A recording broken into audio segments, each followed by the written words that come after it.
driven out, like from the Garden of Eden.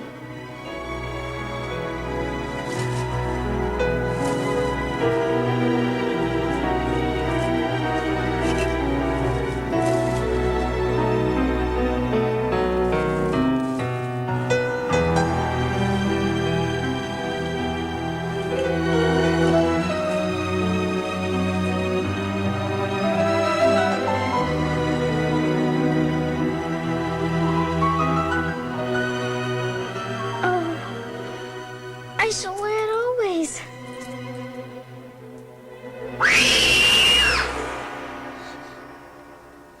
Saeed!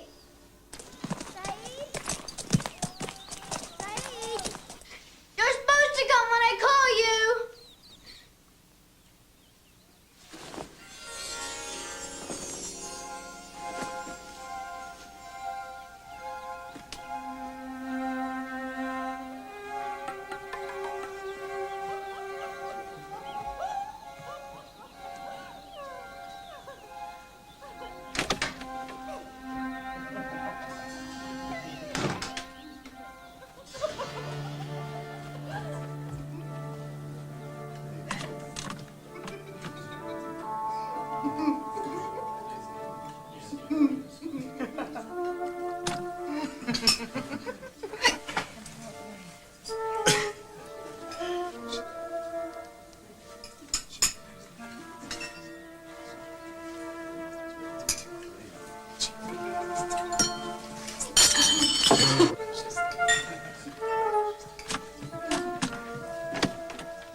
I'll fix Saeed in the morning.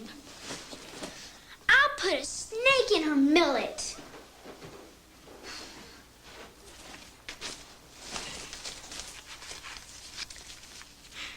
I'm going to read you this lovely story about a Raja and a tiger.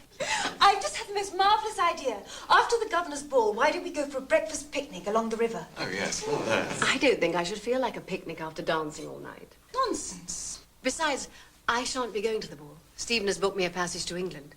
He says there's some kind of plague in the provinces. Oh, there's always some kind of plague in the provinces, Mrs. Crawford. I wouldn't let that stop me from going to the ball.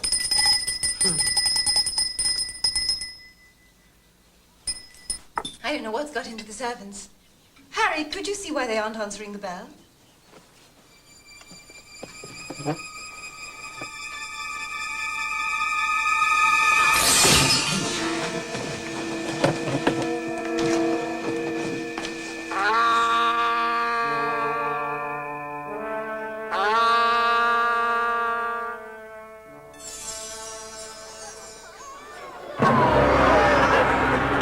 Saeed! Saeed!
servants may have taken the child with them. She's here, Colonel. She's alive. Of course I'm alive, but I need a stick, so I shall need a new ayah. Poor child. I'm not a poor child, I'm Mary Lennox, and my father has a very important position at Government House. She doesn't know, Colonel. I'm afraid there's no easy way to tell you this, child. I'm very sorry, my dear, but your parents are dead. Oh, my doll! My doll! Now give me my doll! She doesn't understand, Colonel. Hardly surprising. Look, we'll take you to Mrs. Crawford. She can look after you until other arrangements are made. Give me my doll! Ah, give me my doll! Get her up here, Sergeant. My doll!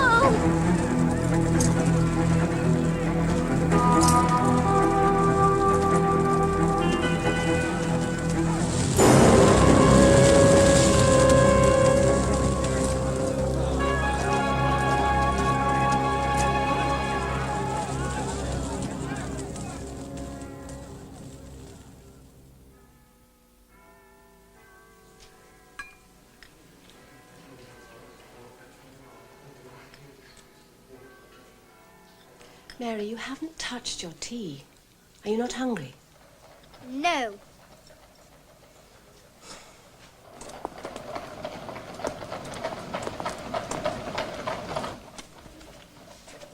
Yes, she's just over there, madam.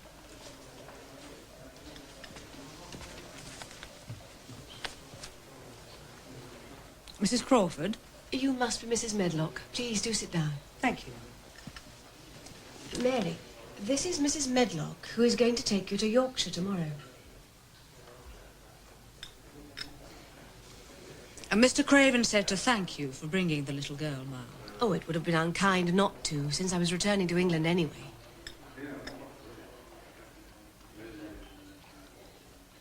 Will you have some tea? No, thank you. And what time will you be calling for Mary tomorrow? The train leaves at 7, so I'll be here at 6. So early. Mary, will you be good enough to ask the desk clerk to send the porter for your trunk a little before 6?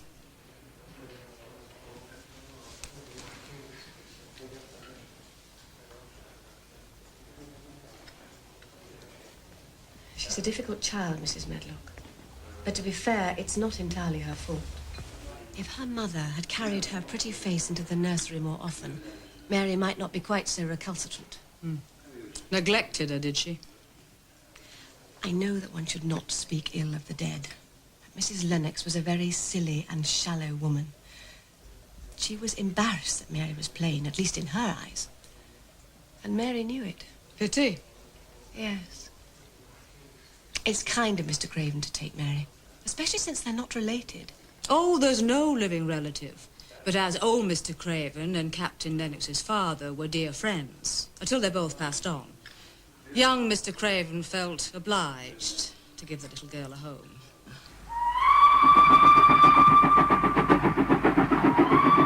I've got some nice watercress sandwiches. Would you like one?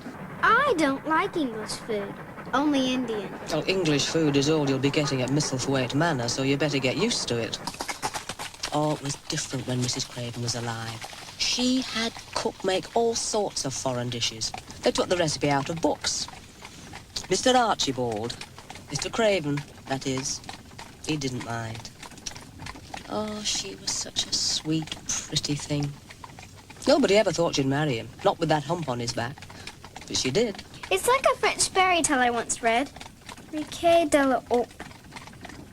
It was about a hunchback and a beautiful princess. So, there is something that interests you.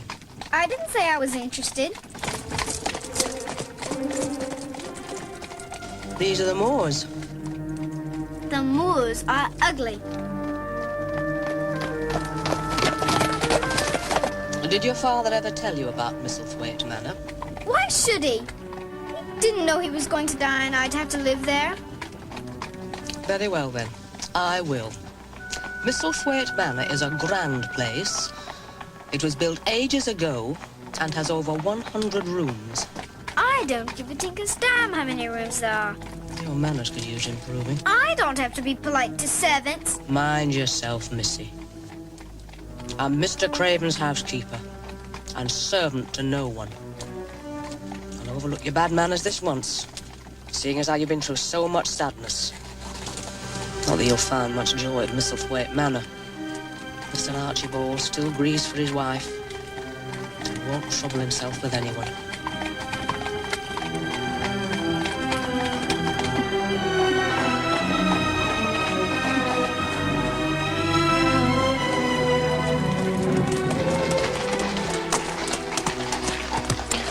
Have a good trip, Mrs. Medlock. I've had worse. Fetch Miss Mary's trunk and use the back stairs. I'll tiptoe all the way. I wouldn't want to wake the dead.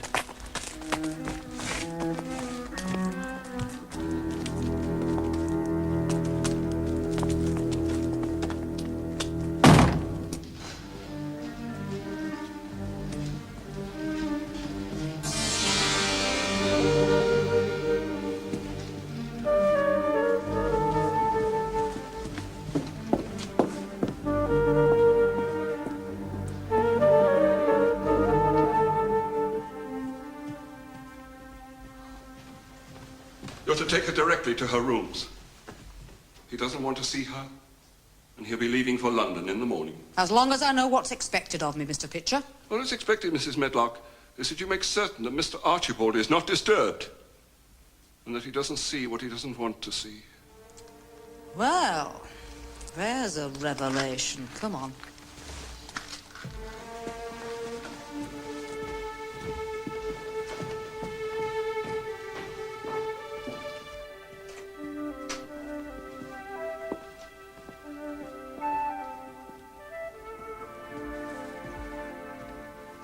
This is where you're going to live, Miss Mary.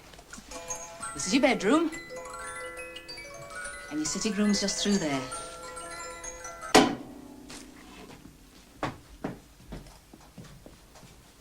These rooms were especially prepared for you. Oh, what's here? Little supper's been laid out for you. You must be tired, so eat it and go to bed. Good night.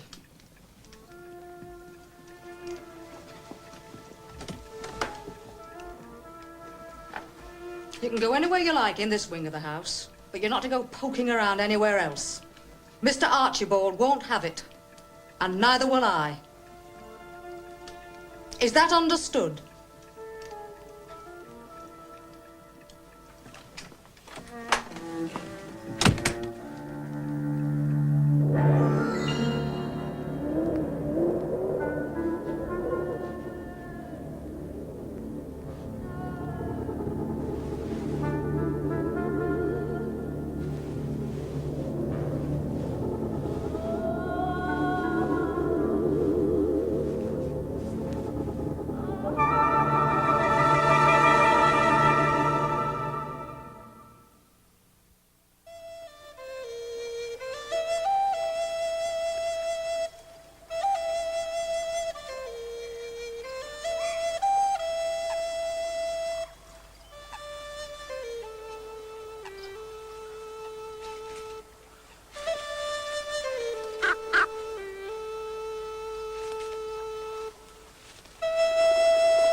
Morning, Mr. Woostaff. Morning, Dickon.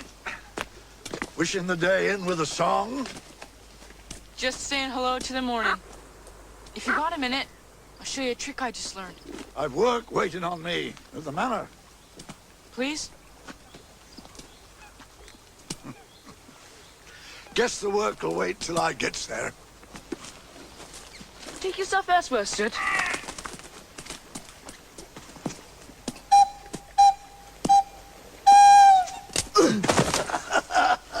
Good trick. Especially the last part. I'm off. See you around, Dickon. See you about, Mr. Withstaff.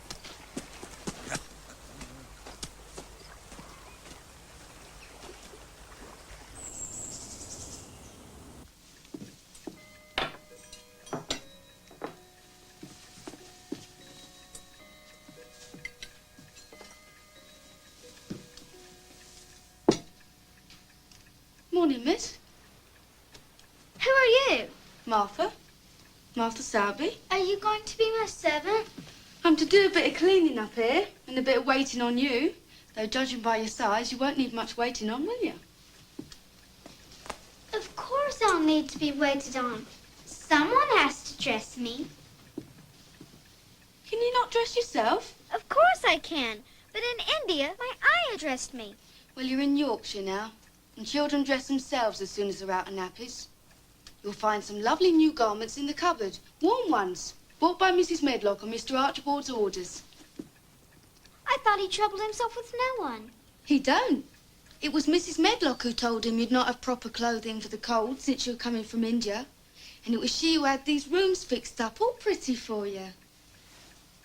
I know you was wore out from your journey, so I hope you had a good sleep. How could I sleep with all that crying and moaning? This is a haunted house, isn't it? It was the wind you heard withering across the moors. It often makes a mournful sound. You best eat your breakfast before it gets cold. I don't like English food. I've 9 little brothers and sisters who eat the table clean in a minute. 9 brothers and sisters? Yeah. No doubt there'd be more if me dad hadn't died in his prime. Feeding that bruised heart of me mother, but Dickon's a help. Who's Dickon? He's one of our gaggle of children. He leaves what food there is for the others, and he feeds himself out on the moors. He says the wild goats give him their milk, and there's lovely greens and berries all his for the taking. He sounds peculiar. He's a rare boy, Dickon. He talks to the animals, and they talk back. That's the silliest thing I've ever heard. And when he plays his panpipe, wild animals stop and listen. Animals can't talk, and they don't listen to music. I told you Dickon was a rare boy. I didn't dismiss you. You'll be making your own bed up, then? You have my permission to go on with your work. Queen couldn't have said it better herself. I have nothing to do. There's plenty of gardens you can go and play in, except for the one that's locked. How can a garden be locked? It can if there's a high wall round it. You better dress up warm if you're going out. March can be a cruel month in Yorkshire.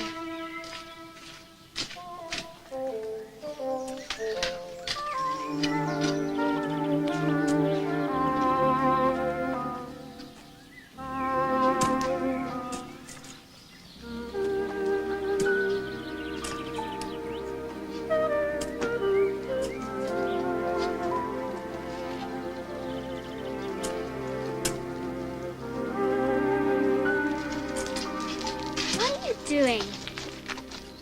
You got eyes? I'm turning the earth for planting vegetables when the spring comes. It doesn't surprise me you're rude. All the servants here seem to be rude. I take it you're the little wench just come from India. I'm not a little wench. I'm Mary Lennox. You may call me Miss Mary if you like. Where are the flower gardens? The other side. The north blooms at this time of year. Where's the locked-up garden? There's no door into it, so you can save yourself the trouble of looking. Of course there's a door. If there wasn't a door, it wouldn't be locked. Don't go poking your nose where it's no cause to go. I think everyone in Yorkshire's mad as a hatter.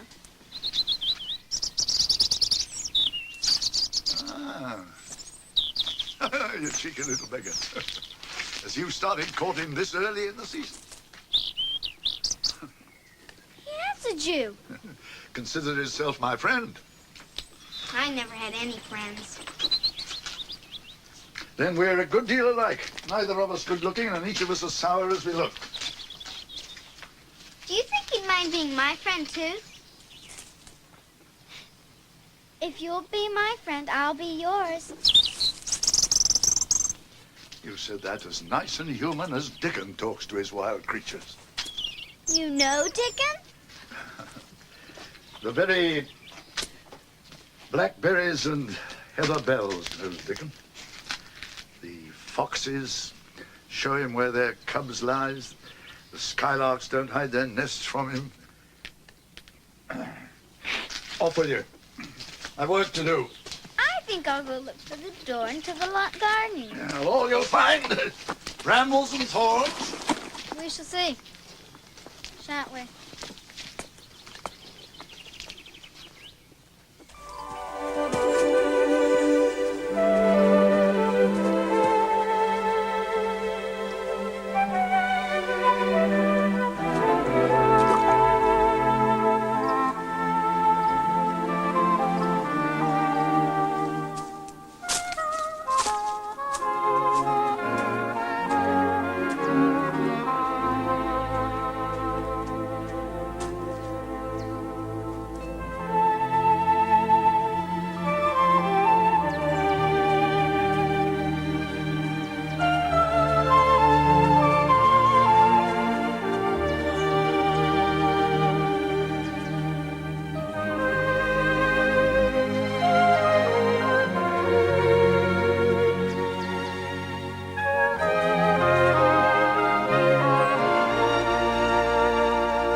You're Dickon, aren't you? Aye. I was waiting for you, Miss Mary. How'd you know my name? And how'd you know I was going to be here when I didn't even know myself? Sometimes wishing makes things happen. The crow is Soot. The fox is Captain. The lamb is Lady. The squirrel is Nut. And the rabbits just happen to be passing. Those are strange names for animals. It's what they asked to be called. Animals and birds can't talk. There's ways of talking that don't take words. I've gathered some wild mustard seeds for Ben Witherstaff. So if you don't mind company, I'll walk back to the manor with you. You're sad and lonely now, but in time, you'll find happiness in Misselthwaite Manor. No. I shall never be happy there. And I don't want your company nor anyone else's.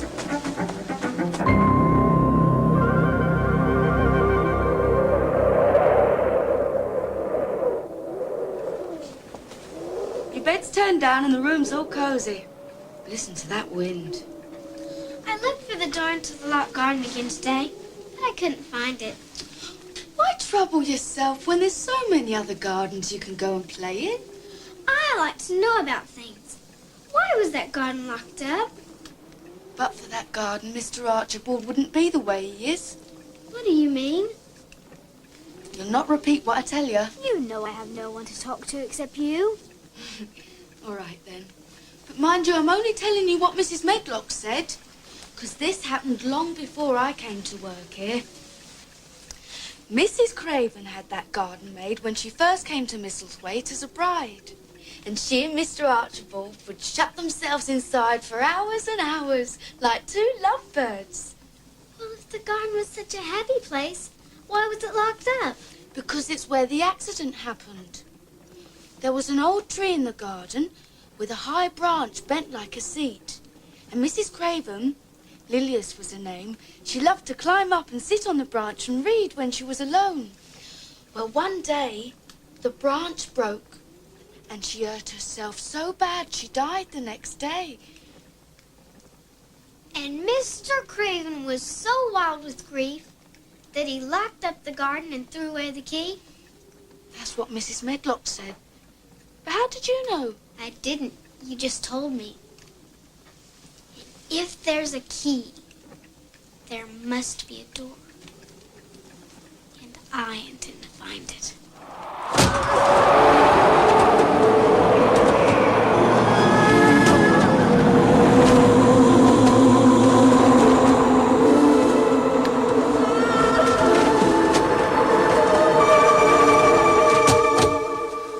Someone must have left a door open downstairs to cause such a terrible draught. You heard it too, didn't you? I heard what?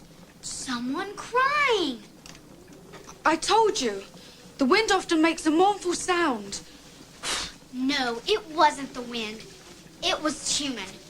And if it wasn't human, it was a ghost. It was the wind you heard, wuthering across the moors. Good night, Miss Mary.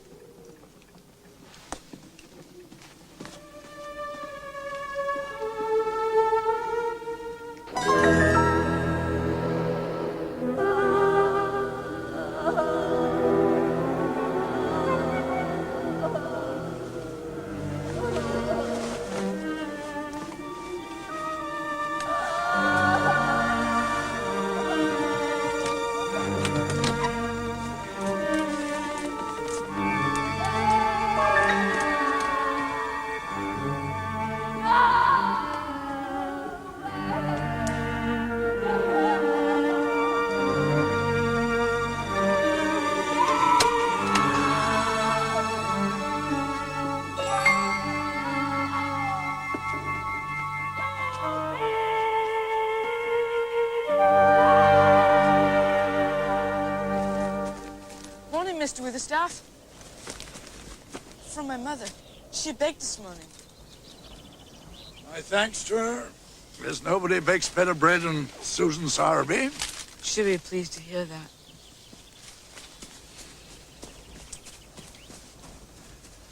Not a day she don't go looking for the door into the locked garden.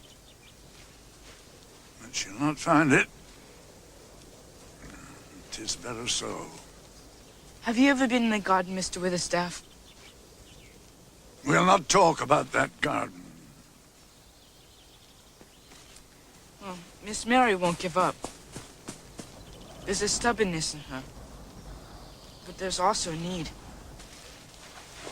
I'm off. See you about, Mr. Witherstaff.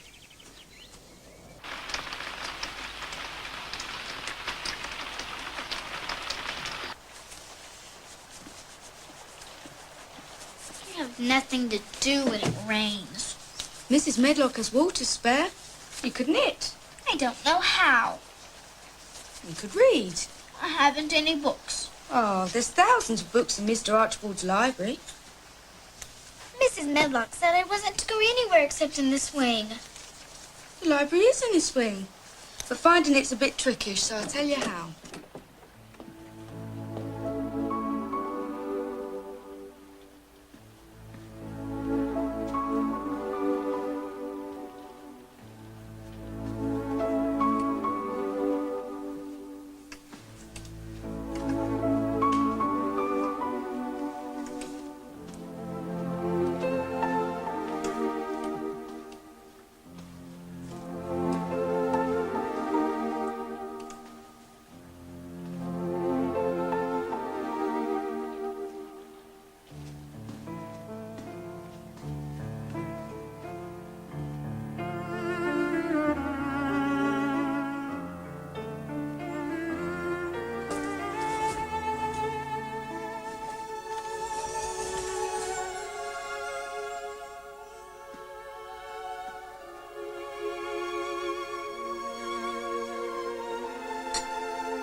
What are you doing here? Don't have to shout. Got lost going to the library. And, well, I heard someone crying. Old houses are full of strange sounds. I know what I heard. It was someone crying. Perhaps you're right. Betty, who works in the scullery, has been carrying on all day because she has a toothache. Come, I'll take you to your room. Toothache?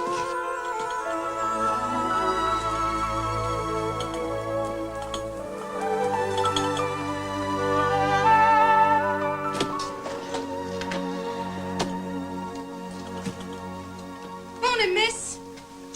Who are you? Betty. It's Martha's free day and she's gone to the cottage to give her mum a hand. Is your toothache gone? Toothache? The toothache you didn't have. Betty, cook, wants you with the scullery. It's terribly muddy out because of the rain. I thought we'd go into the village this morning and buy you a sturdier pair of shoes. It'll be a nice little outing for you as well. I know you're lonely. When Mr. Archibald comes back, I shall speak to him and ask him to get a governess for you. I had governesses in India.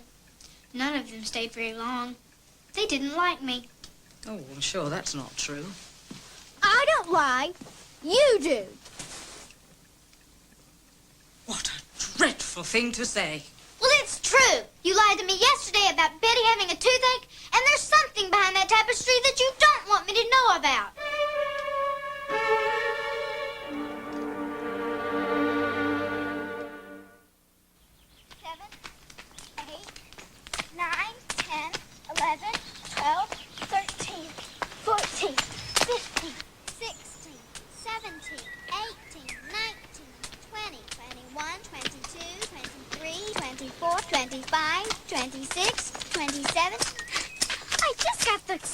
From Martha last night, and I'm already very good at it. Well, maybe there is some child's blood in your veins after all. I've decided to skip 100 times without stopping. Ah. 1, 2... Pride goeth before a fall. 94, 95, 96, 97, 98, 98... Have you begun courting yet, you cheeky little beggar?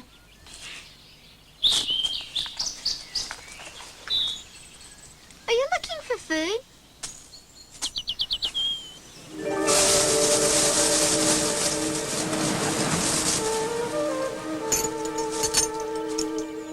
The key. And if there's a key, there must be a door.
My garden now.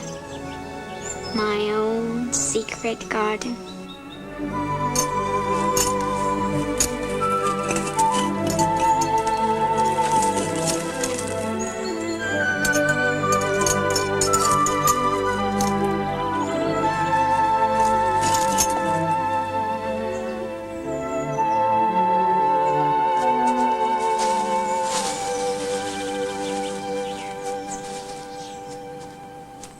Is Dickon good at making things grow? You can make things grow just by whispering to them. When will it be spring? Spring comes on sudden in Yorkshire. You'll wake up one morning and the moors will be all purple with heather. I'll go and turn your bed down now. I wish I had a little spade. Whatever for? Well, if I had a spade, I can make a garden, a vegetable garden. I'd make it next to the big vegetable garden. It'd give me something to do.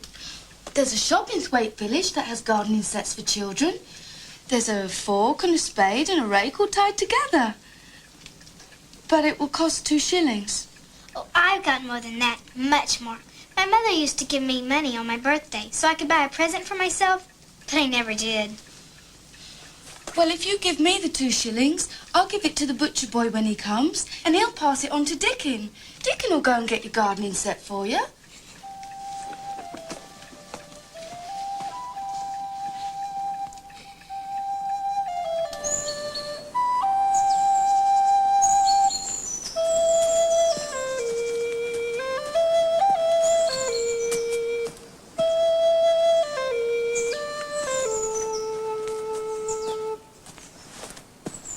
I've brought your garden set. If you'll show me where you want to make your garden, I'll be pleased to help you start it. If I tell you the secret, will you promise not to tell anyone else? All right. If it's what you want.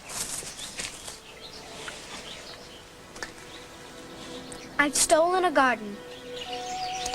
I had to. It was locked up and no one's taken care of it for ages and ages. And I'm not giving it back. A garden's not for giving or taking. The garden belongs to all. You found the door. It was meant to be.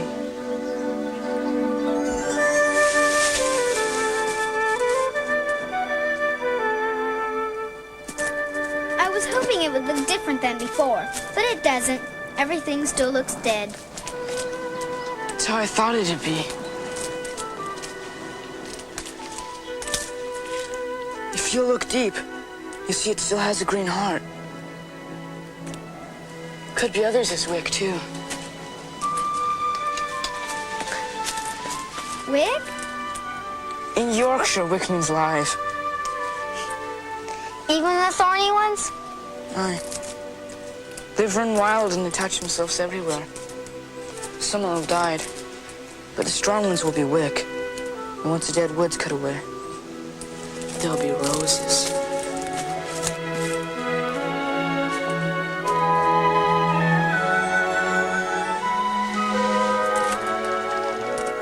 There'll be roses.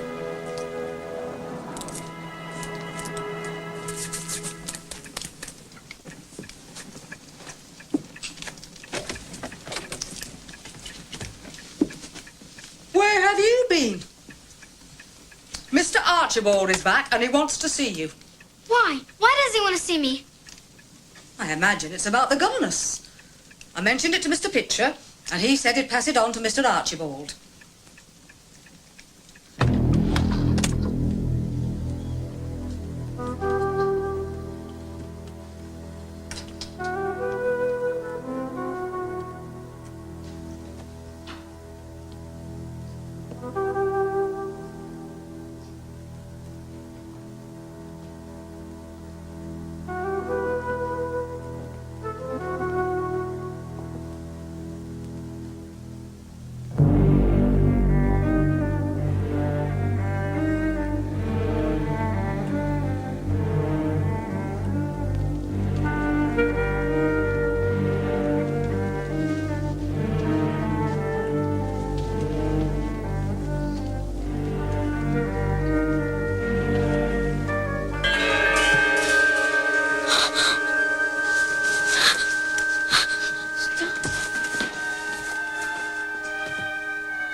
here.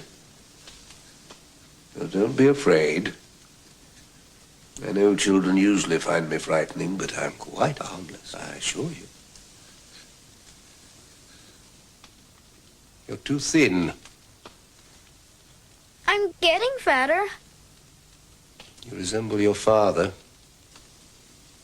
I only met him once when we were boys, but I remember him. I envied him because he was on his way to Harrow. And I was too ill to go away to school.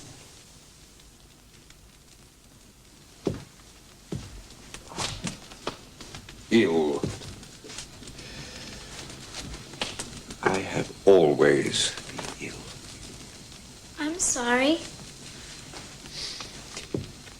Yes. Are they taking good care of you?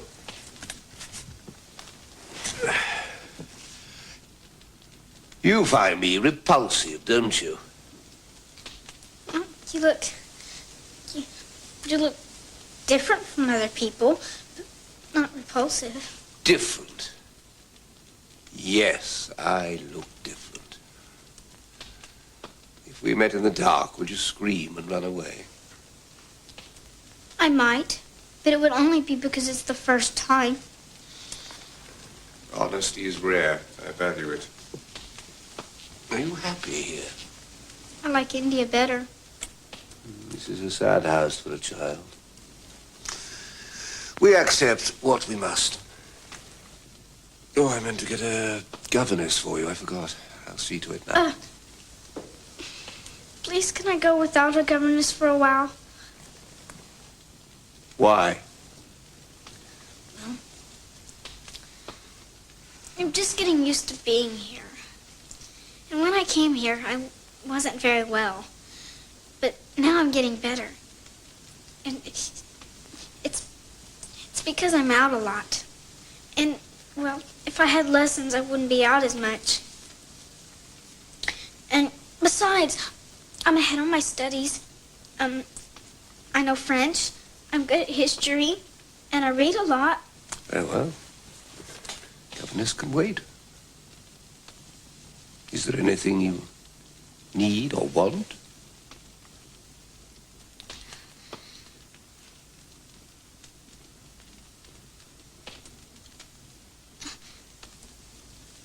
Please, could I have a bit of earth to make a garden? I love gardens.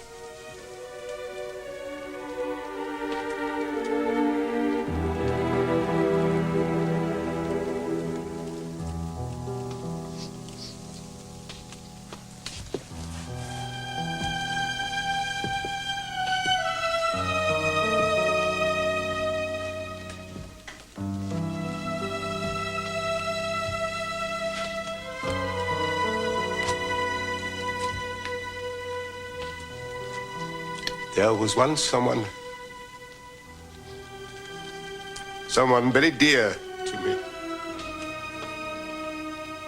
who loved gardens too. Take your bit of earth wherever you please. Go now, leave me. Thank you.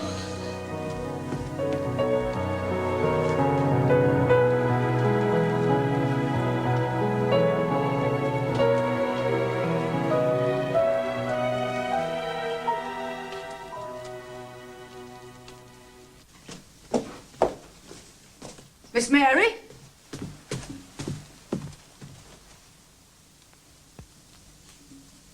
Well? I think he's the saddest man I've ever seen. Like the hunchback of Notre Dame, who died because he loved Esmeralda.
thought you were.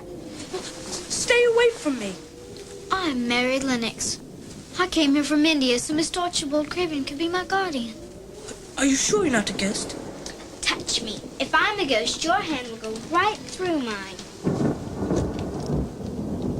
You feel real. I am. Who are you? Colin Craven. My father's master of Misselthwaite Manor. Father? Why didn't someone tell me he had a son? Because no one's allowed to talk about me.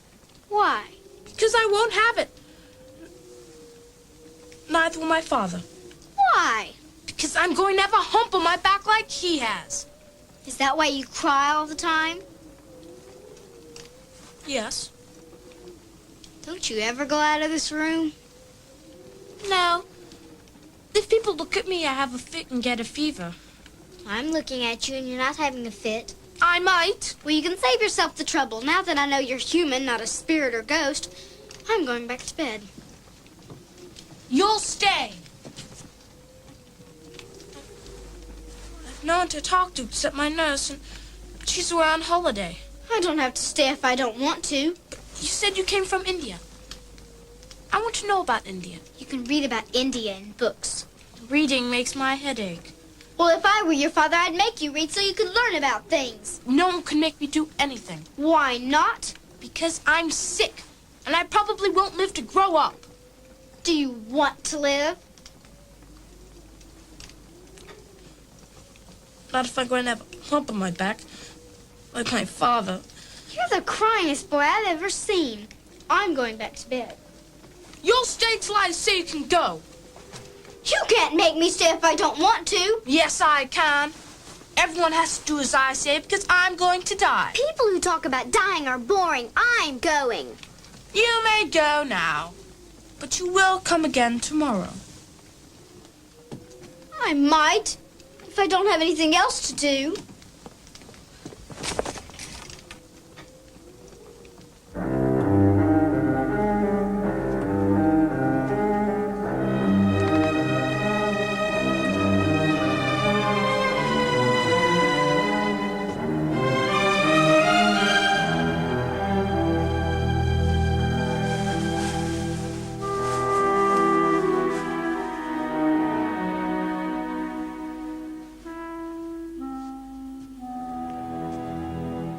You shouldn't have done it, Miss Mary. You shouldn't have gone looking for Master Colin.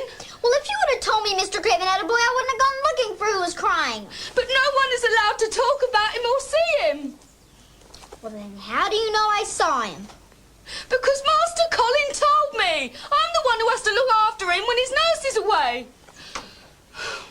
I'll be blamed for telling you and I'll lose my place here. You won't lose your place here because I'm not going to tell anybody that I saw him. And no one's going to know except you. But Master Colin says if you don't come now, he'll scream and scream until he brings the house down. We'll see about that.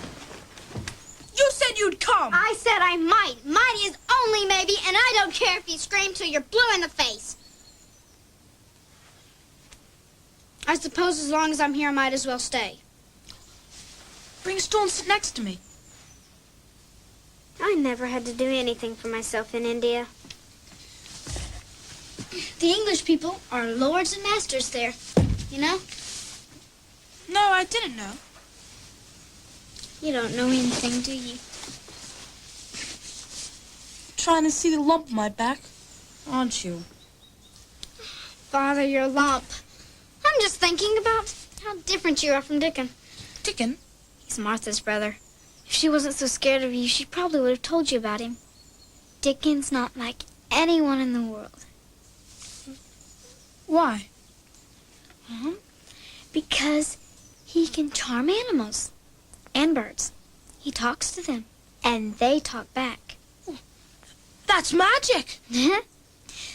Dickon's my friend, the first friend I ever had.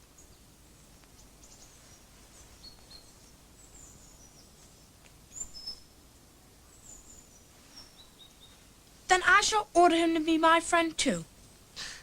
You don't know anything, do you? You can't order someone to be your friend. They have to want to be. How dare you permit a stranger in the sick room? Oh, She's not a stranger, and I want her here. Calm yourself, Master Colin. You know excitement makes you ill. You're the one who's making me so ill. Go away. You're to rest now.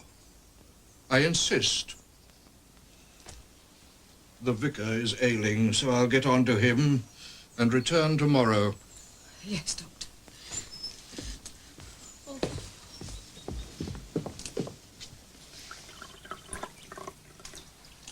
So, Miss Mary found our little tyrant. Master Colin actually wanted her there. I always said what Master Colin needs is the company of another child. What Master Colin needs is a father who don't treat him like another plague that's been visited on him. Anyway, it's done. And to tell the truth, I'm relieved in a way. It's been no easy thing trying to keep Miss Mary from finding out about Master Colin. Still, it's fortunate that Mr. Archibald left for Cornwall this morning. Dr. Craven saw Miss Mary with Master Colin. He won't tell. He's Mr. Archibald's cousin and down to inherit the manors one day, so he's not about to get Mr. Archibald angry. Hey! We'll have none of that. I've known Dr. Craven since he and Mr. Archibald were boys. It was seeing Mr. Archibald suffer that turned Dr. Craven to medicine, so you just watch yourself, my girl.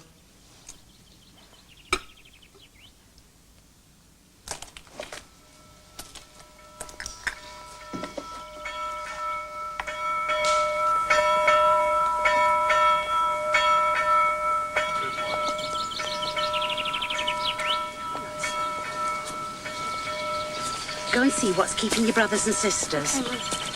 Morning, Mrs. Medlock. Morning, Mrs. Sowerby. How's the little girl getting on, Mrs. Medlock? The one that come from India? Go and help your brother. There are times when her rudeness and arrogance made me wish she'd never left India. Still, I suppose Martha's told you that. My Martha doesn't gossip about what goes on up at the manor, but she has asked my advice about how to deal with the little girl. I could use your advice, Mrs. Sowerby. After all, you have had 10 children. Not 2 of them alike. Yes, but even so. Well, if it's not too forward of me, I will tell you what I told Martha. A firm hand is needed. But there's also the need to see what's behind it when a child acts up. From what Martha told me, there's a lot of hurt inside that little girl. Seems to me she's like one of those wild creatures that Dickon finds out on the moors sometimes, caught in a snare or a trap. It strikes out at Dickon when he's trying to help them, but in the end, he wins their trust with his gentleness. My carriage is waiting, so I'll be running along. Good morning, Mrs. Sowerby.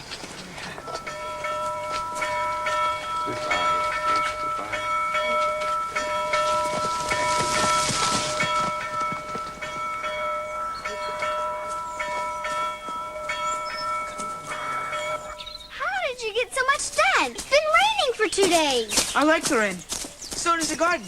Come, I've something to show you. They bloomed. Aye. Crocuses and snowdrops and daffodillies is always the first to say spring's on the way. When will the roses bloom? Not till June. Oh, it's only the beginning of April. June's such a long way away. Aye. But when they bloom, there'll be curtains and fountains of roses. Curtains and fountains of roses? Aye.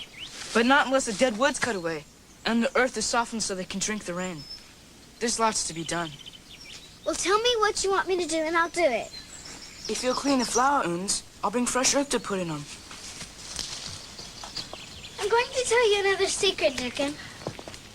There's a sick boy who lives in Misselthwaite Manor, and no one's allowed to see him.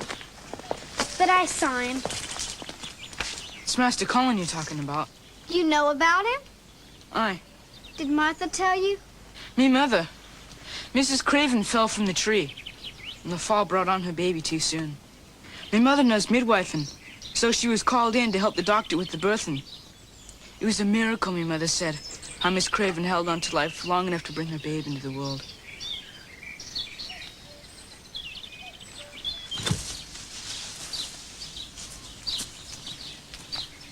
You still thinking about Master Colin? I have a lump on his back like his father, and he'd rather be dead. I doubt he means that, though he probably wishes he'd never been born, and that's just as bad. Why? Those that feel unwanted scarce ever thrive. I thrived, and I didn't feel wanted. My mother didn't like me. Did you like yourself? That's where liking has to begin. I didn't even like myself. I wasn't pretty. And I wanted to be because my mother only liked pretty things. Colin thinks he's ugly, too. That's why his father can't bear to look at him and never comes to see him. Poor lad. There's not been much joy in his life. Has he told him about your secret garden? No, but I'm going to, Dickens. It'll give him something to think about besides feeling sorry for himself. What time do you think it is? Oh, well past 3. I've been out all day without stopping for lunch. Someone may be looking for me. Bring your animals tomorrow. If they don't want to play on the malls again like today. Where's Mary? Where is she? I want to see Mary. Where is she? Mary! Master Colin is causing a terrible fuss because you've not been to see him all day. I don't have to see him if I don't want to. Nurse Foxy's just back from a holiday and she's got things to see to. She'll be doing her a kindness. Where's Mary? Where is she? I waited and waited. Where were you all day? With Dickon. If you go to him instead of coming to me, I'll have him banished.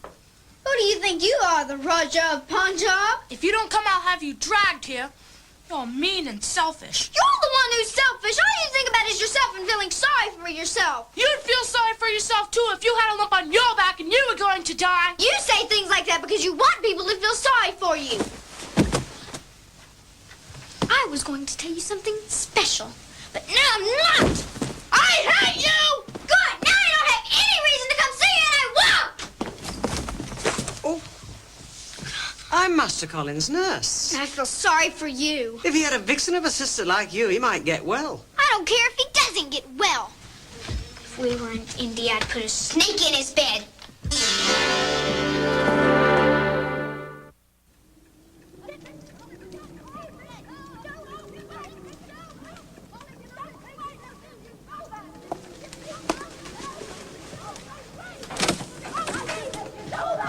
Colin's worked himself up into a terrible state, and I can't calm him. I'm afraid he's going to do himself harm. Get over it! Go away! Go away! Get this!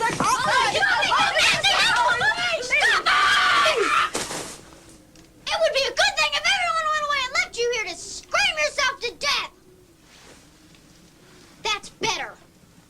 If you scream again, I'll scream too, and I can scream much louder and much longer than you can. I only screamed because I felt the lump on my back growing bigger. Can I feel the lump? Certainly not. I want her to. Oh, let her, Mrs. Medlock. Well, there'll be no end to this. Turn over.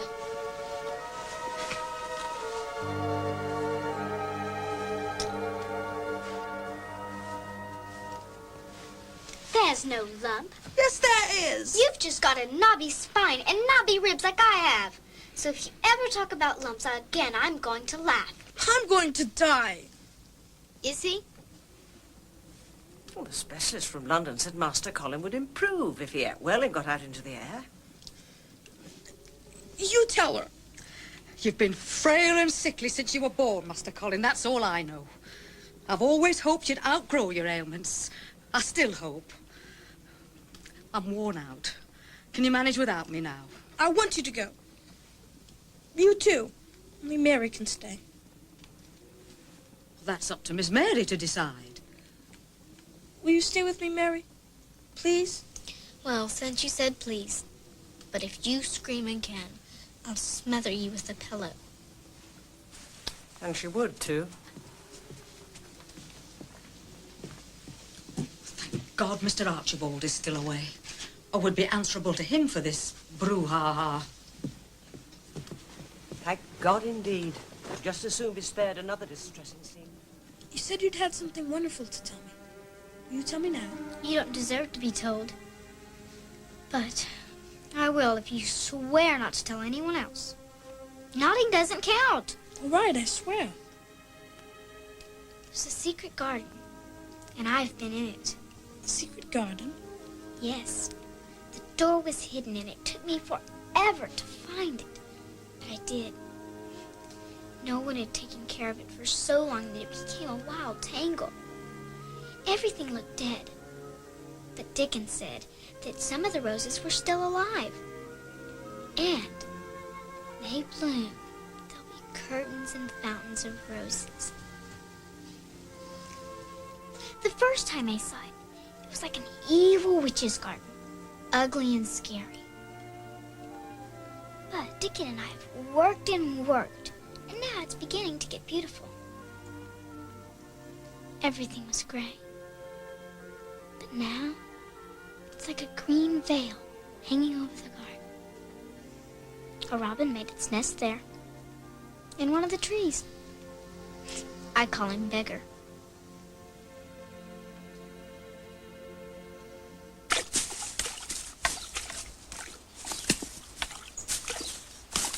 There are holy men in India called dervishes who whirl and whirl until they go mad. That's what Colin was like last night. It's being lonely that makes him act like he does. I was lonely in India, but I didn't have fits like that. That's not true. If my IR governesses didn't do what I want, I'd have terrible fits. No wonder they didn't like me.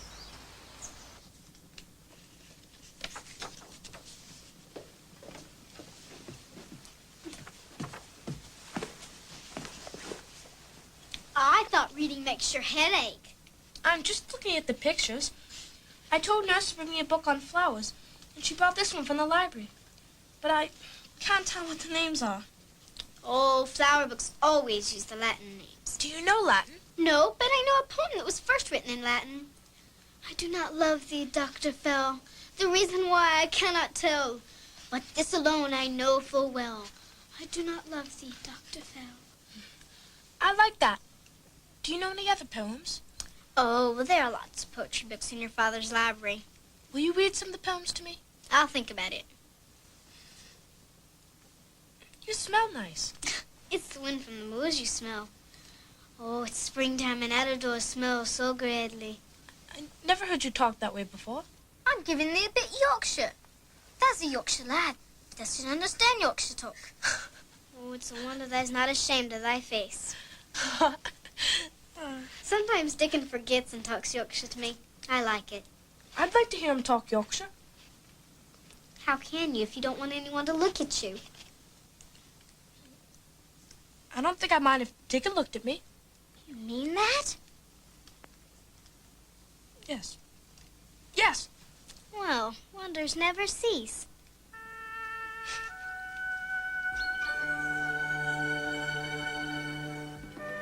Colin, Dickon's here. Brought my creatures. Speak gently and he'll take to you.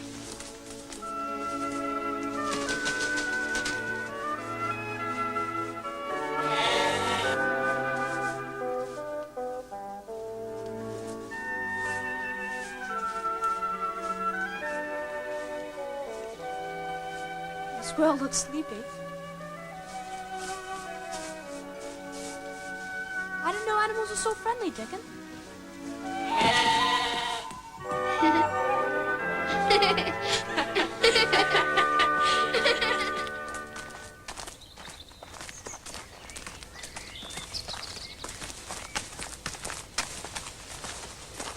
You hurt me. Stop being such a crybaby. This is your first time out, so it's to be only for an hour. It'll be for as long as I want. Don't stand there like a stick. Push me.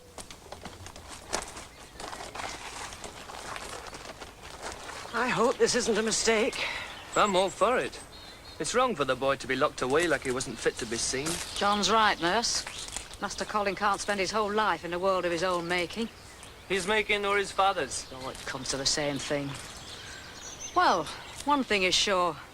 Mary quite contrary isn't about to take any guff from Master Colin. clear? Safe as churches. I wasn't really yelling at you, Dickon.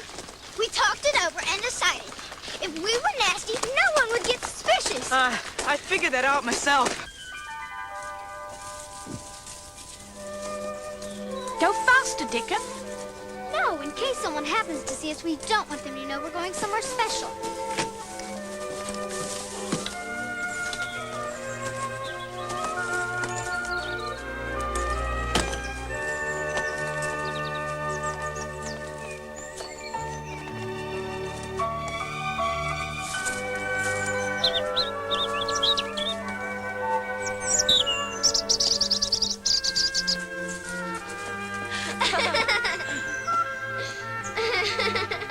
This is a magic garden. It will make me well. And I will live forever and ever.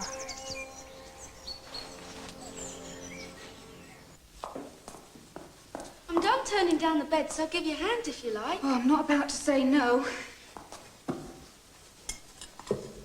You know, I was looking at Miss Mary tonight. She was all plain and scrawny when she first came here, and now she's getting quite pretty. So Yorkshire rain makes the flowers and children bloom. No, she's changing in other ways too. I mean, she's still haughty sometimes, but not nearly as much. Her air's come from being spoiled when she lived in India.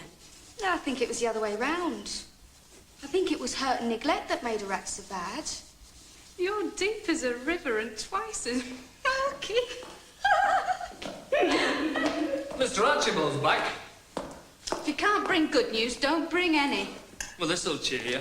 Mr. Pitcher said he'd be up again soon.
Mr. Pitcher, did you find the sleeping powders? Fortunately, or there'd be no rest for him tonight.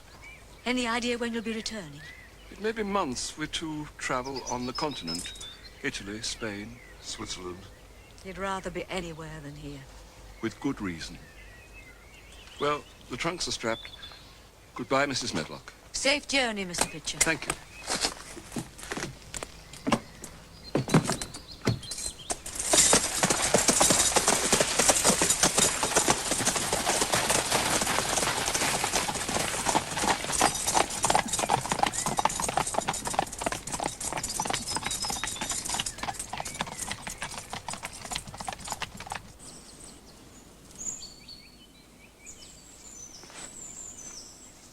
Do you think we'll ever get finished, Dickon? What's been left undone for years can't be done in weeks. Wish I could help. We're being spied on! Come in here! He knows now.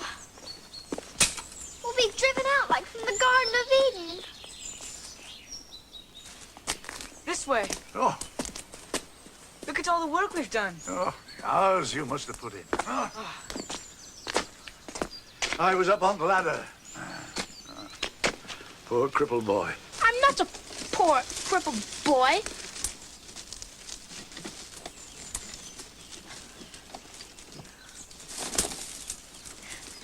Stood up. You're frail, but you're no cripple. And you're not dim-witted. Who said I was dim-witted? Fools, that's who. But why have you locked yourself away? I thought I was going to have a lump on my back. My father hates me. Your father doesn't hate you, Master Colin. Then why doesn't he come to see me except when he thinks I'm sleeping? Maybe it's because he wants to spare you his pain and grief. I want you to promise me that you won't tell anyone else about our secret garden. I worked with your mother to make this garden. And I'll work again to make it like it once was. You mean you'll help us? Aye. Now I'm the only one that can't help. Get the little spade and the rose I potted this morning. What are you doing?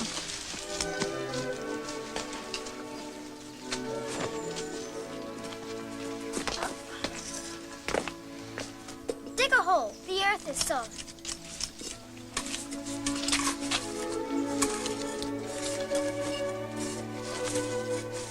Hold it firm with one hand.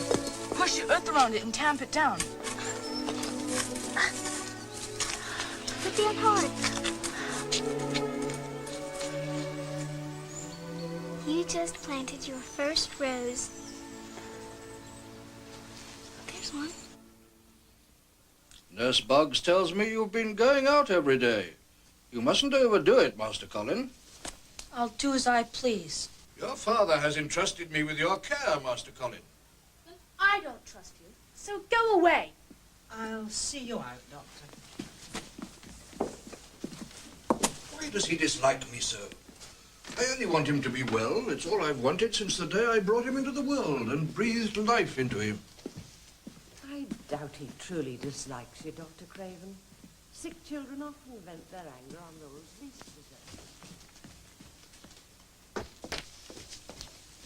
You're wrong about Dr. Craven. He wants you to get well. He wouldn't let you be so rude to him if you weren't such a poor, pitiful thing. I'm not a poor, pitiful thing. I stood up for a whole minute yesterday. Didn't I? And from now on, I'm going to try and stand up every day. And when I'm good at it, I'm going to try walking. It's about time.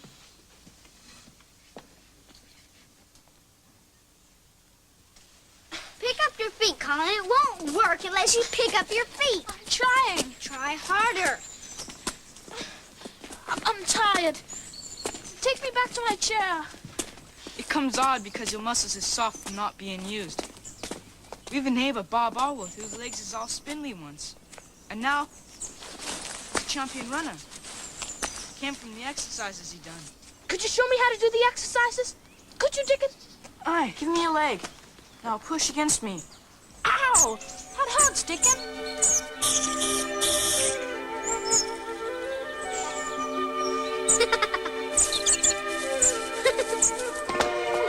Come on, Colin.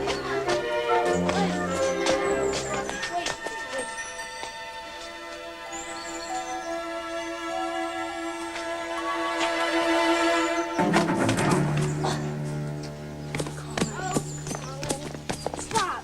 No. You gotta try harder. Stop.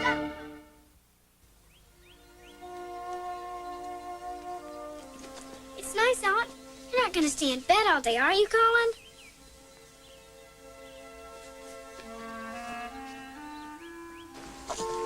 Colin doesn't care anymore if I come to see him or not. I don't know what to do, Dickon. Colin will find his way, and you'll be the one that helps him find it. The way will come to you. What are you doing? We're just gonna go up and down the corridors because it's raining and I don't have anything else to do.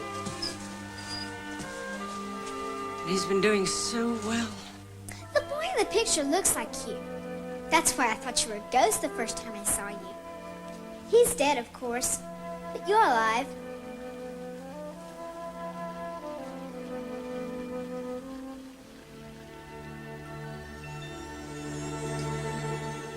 I smell roses. This was your mother's room, Colin. She loved the secret garden, so she must have loved roses. Sometimes it's all right to cry, Colin.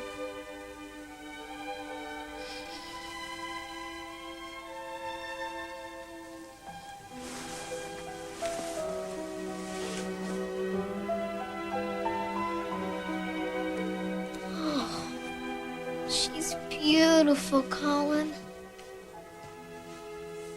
As beautiful as a princess in a fairy tale. Why did you let your father cover her picture?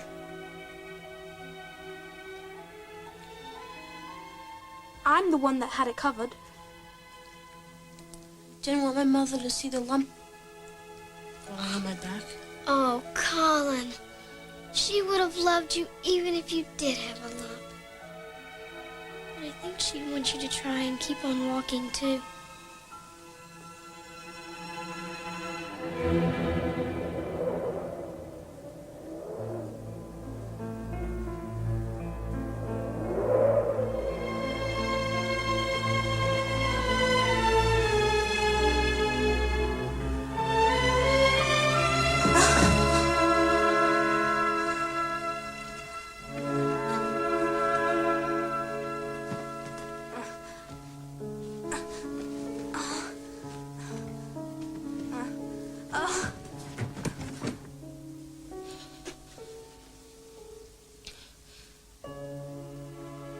Till I can walk. Really walk. No one would know but you.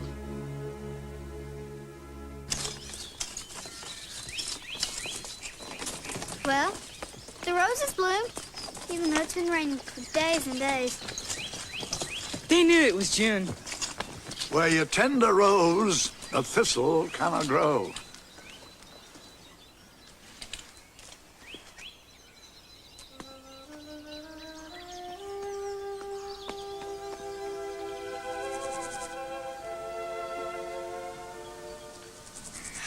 I'm just thinking about what Ben Weatherstaff said about roses and thistles. He was talking about us. About us? Yes, ugly thoughts are like thistles. And beautiful thoughts are like roses. As long as my head was filled with ugly thoughts, I didn't have room for a pretty one. And it was mean all the time. As long as you thought about a lump growing on your back, you were nasty and rude.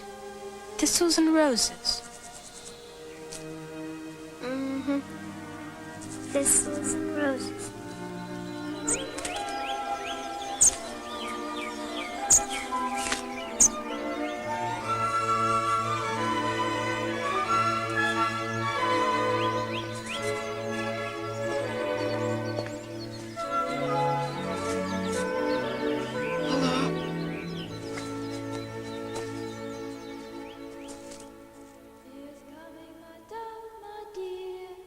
She is coming, my life, my fate. The red rose cries, she is near, and the white rose weeps, she is late. The larkspur listens, I hear, And the lily whispers, I wait.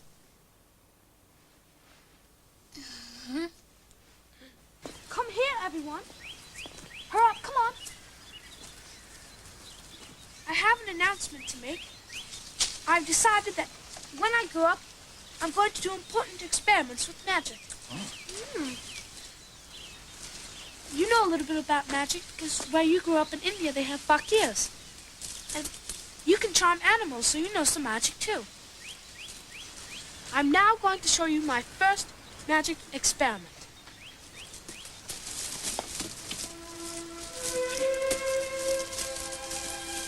This is my first experiment.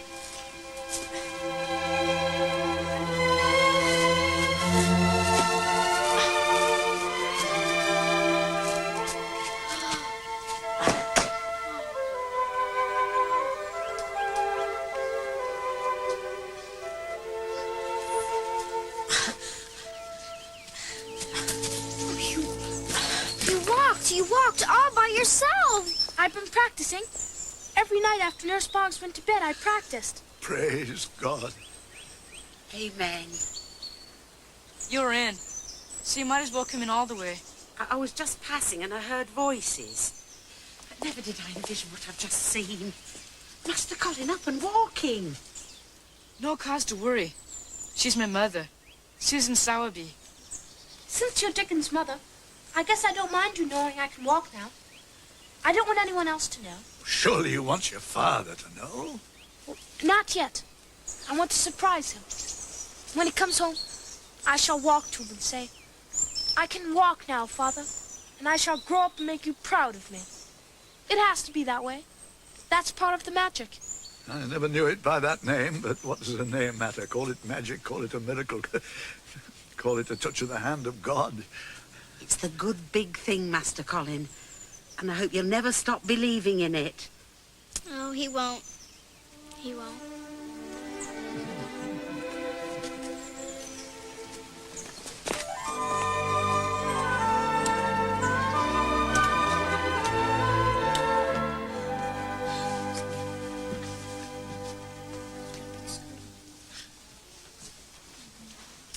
I'll be back in a little while to put you to bed, Master Colin.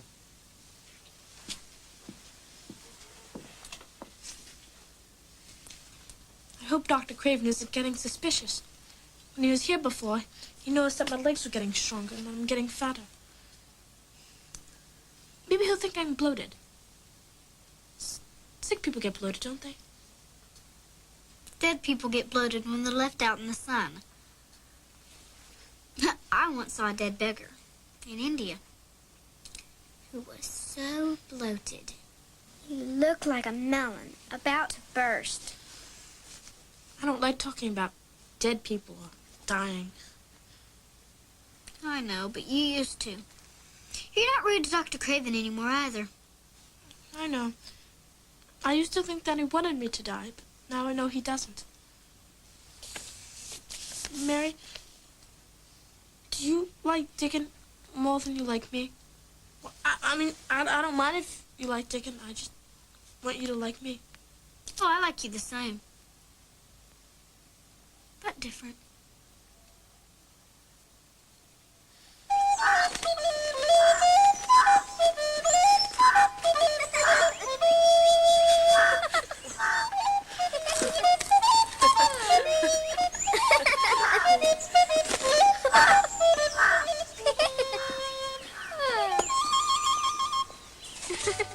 I have a present for you.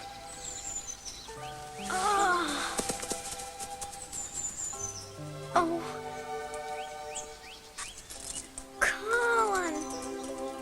It's beautiful. I picked it out myself from a catalog, and Miss Medlock ordered it all the way from London. Oh. I shall wear it always.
Archibald!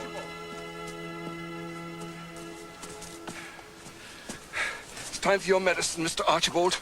Also, this letter just arrived from your solicitor. Shall I see what it is? Another letter is enclosed. Shall I read it? Dear sir, I am Susan Sowerby, who is Martha's mother, who works for you in Misselthwaite Manor. I am making bold to speak to you. Please, sir, I would come home if I were you. I think you would be glad you came, and if you will excuse me, sir, I think your lady would want you to come if she were here. Your obedient servant, Susan Sowerby.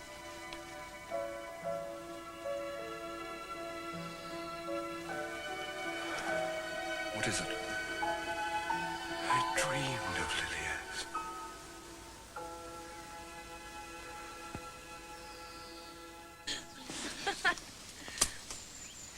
I've an errand to run. So I'm off to Thwaite Village now. You'll come back, won't you? You have to push me back to the house. Hi, I'll be back. The game's not played out yet. I like that. The game's not played out. I'm glad you're my friend, Dickon. You'll always be my friend, won't you? We'll be parted, you and me. But remembrance will keep us friends.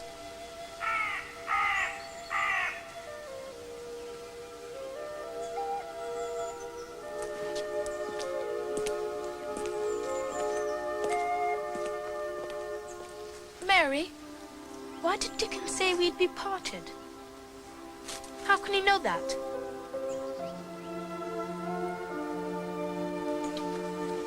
Dickon knows things no one else knows.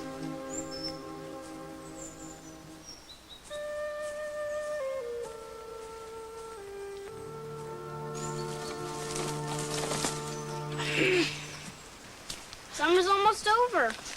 I know. What will we do all winter, Mary? We'll probably go to school.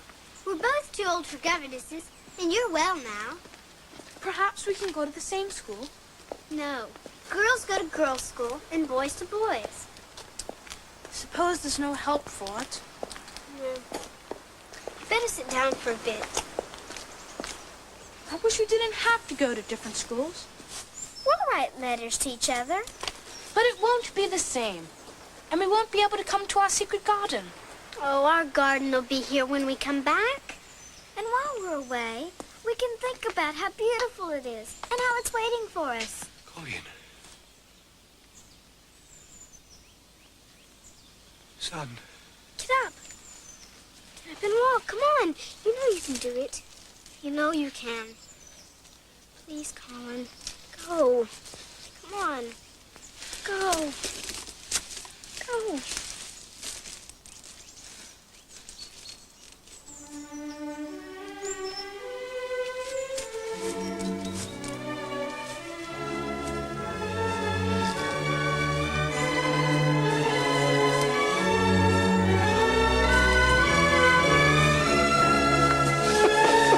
My boy.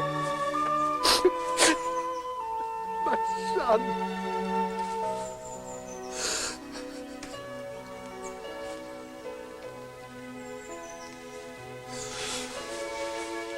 Don't cry, Father. I'm well now. I can walk. And I'm going to live forever.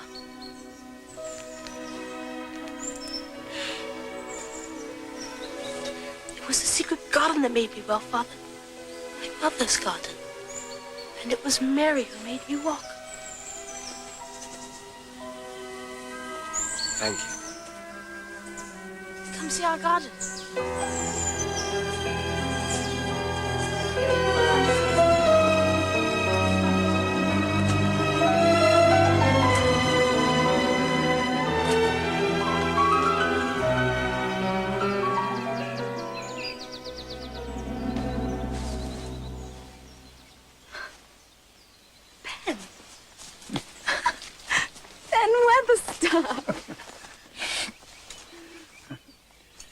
You'll be needing this to unlock the garden.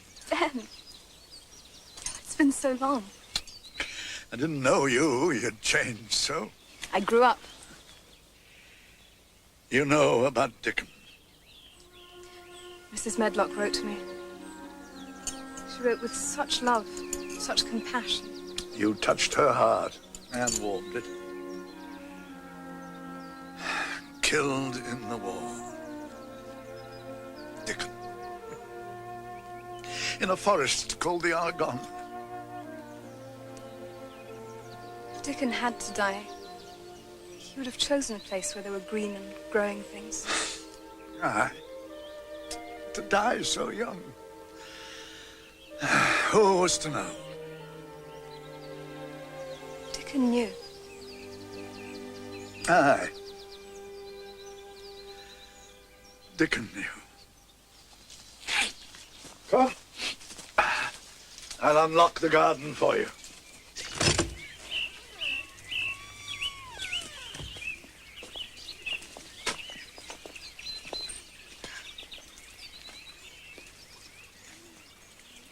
I dreamt about the garden, but even in my dreams it was never this beautiful.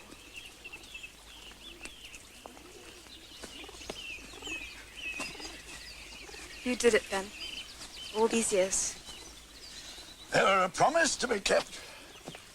As Mr. Archibald lay dying, he said to me, "Tend the garden, Ben. Someday the children will come back, and when they do, their garden must be a magic place." And it is. Where you tend a rose, a thistle cannot grow. Colin!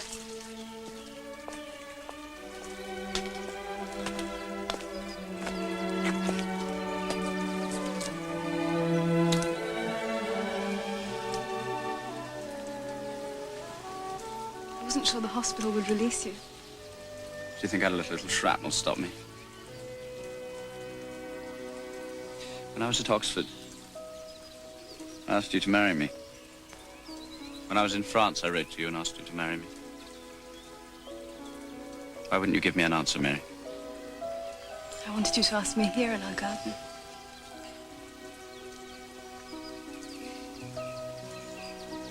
Should have known.